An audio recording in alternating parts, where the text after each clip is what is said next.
You are listening to Toronto's only pure metal show, The Red Switch.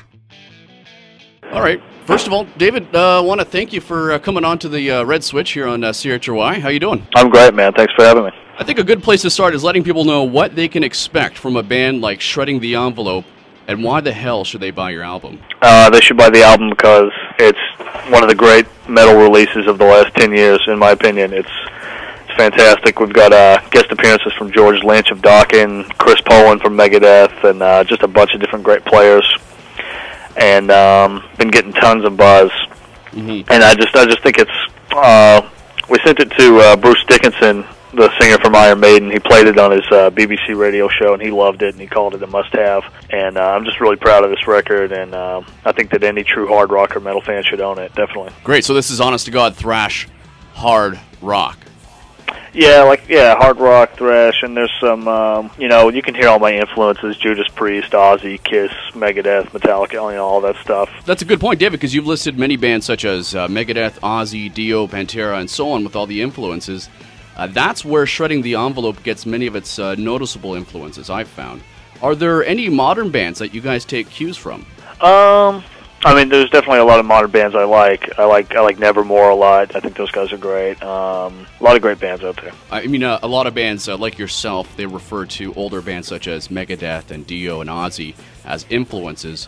And I know nobody really has that much of a foresight what they'll be in the future, but do you think possibly bands of the future will look to Shredding the Envelope for inspiration? I hope so, man. I think that it's a possibility because I think that, we've taken something that nobody really does anymore and taken it just to a whole new level of what it used to be. I would love to see all the guitar playing stuff come back and bands that actually have substance, and you're starting to see more of that. Like the new Megadeth record is phenomenal, with the guitar playing, and I'd like to see bands, even if it's just not the guitar playing stuff. I mean, just great songs. Like I don't really hear any great songs anymore. Like Kiss, man. You can go to any Kiss album, made over the last 35, 40 years, and they just smoke all the new bands. Because there's a lot of great new bands that have talent, but there's no hook. There's nothing that you walk away singing. There's no melody. In my opinion. There's some good ones out there, but yeah. I don't want to name names and knock anybody, but I would really like to see somebody step up to the plate and start writing some great songs again. And I think that's what we've done on this release. Yeah, so I guess what you're saying is Shredding the Envelope has stepped up to the plate and hopefully is going to knock a few more homers in the near future. Where do you see metal going these days? With that note, there's not that many hooks, melodies, and whatnot with modern bands, but where do you see the whole metal sphere going in the next couple of years? Well, I think touring is the lifeblood, for all these bands, and it's really fantastic to see all these new festivals, and like the Motley Crue thing, the Crue Fest, and then the Big Four is actually playing over in Europe, and I think that would be amazing if they came over to America. Megadeth, Metallica, Slayer, Anthrax on the same bill, and I'd love to see something like that. Like Ozfest was great, and that's starting to slow down a little bit. But it would be really cool to see, like a metal Woodstock, if you will, that travels around. It'd be amazing. That would be pretty awesome. I'm reading through one of your other interviews. I read that you've worked with Janet Jackson. However, it was on a purely business level. What, in your opinion, was or is the best metal hip-hop duo or compilation in music so far? The best metal hip-hop duo? Yeah. That's tough.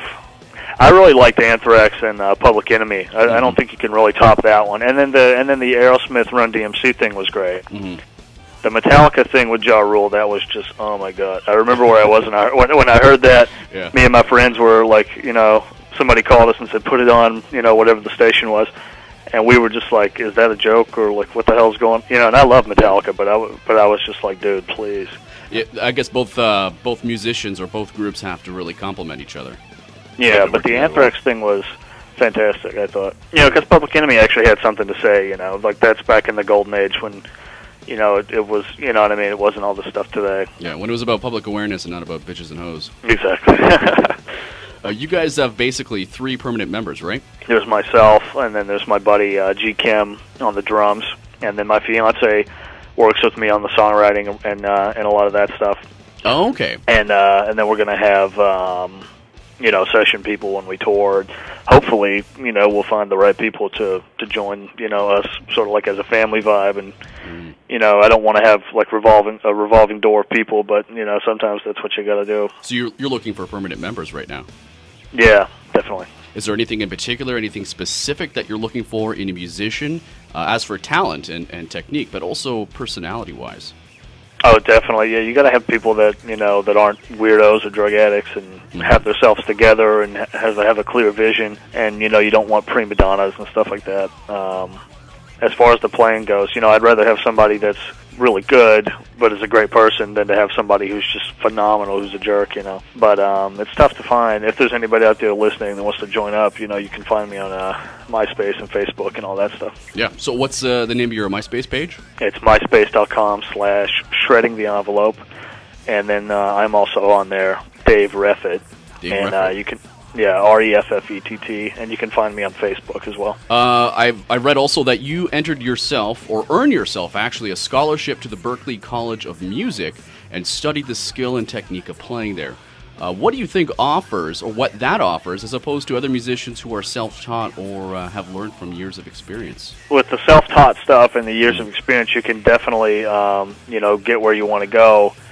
Like with Berklee. Berklee's an amazing place to really jump in, and just learn from so many different people. And it's kind of cool because, it puts you in that mentality that you sort of have to do it, So, whereas if you're, at home or self-taught and all that, you may not put the man hours in. So, you can definitely do both.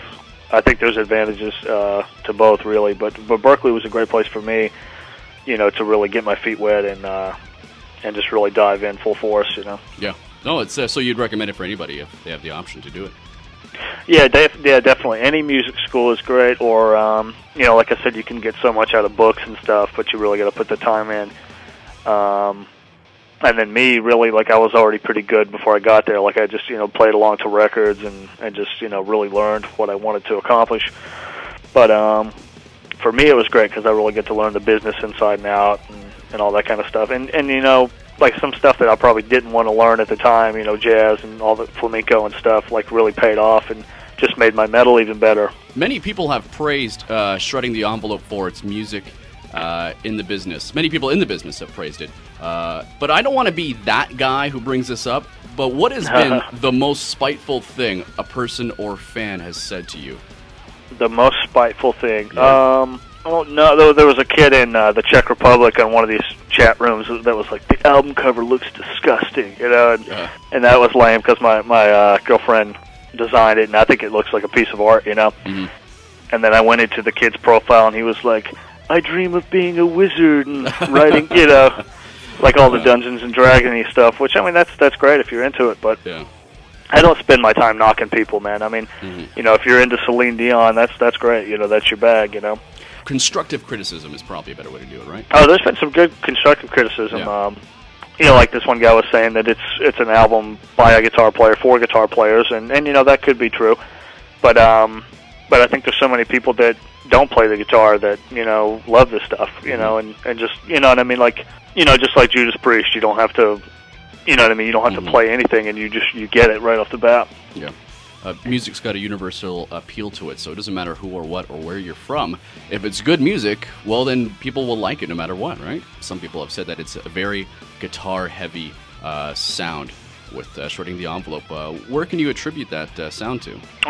Growing up in a really small town in Kentucky, that's where I'm from, there was nothing to do, and I was... one night I was staying up late and I saw Metallica on MTV and I was like, dude, and then I just started to get into all those bands, Metallica, Kiss, Megadeth, Pantera, and so I just sort of fell in love with the guitar and, started to read guitar magazines and just learn anything and everything I could. For those who are fans of driving really fast in a car, running full tilt with the windows down, those are the people who will love this album, Shredding the Envelope. It's a rush, I gotta say. It's fast. It hits hard repeatedly without ever giving up.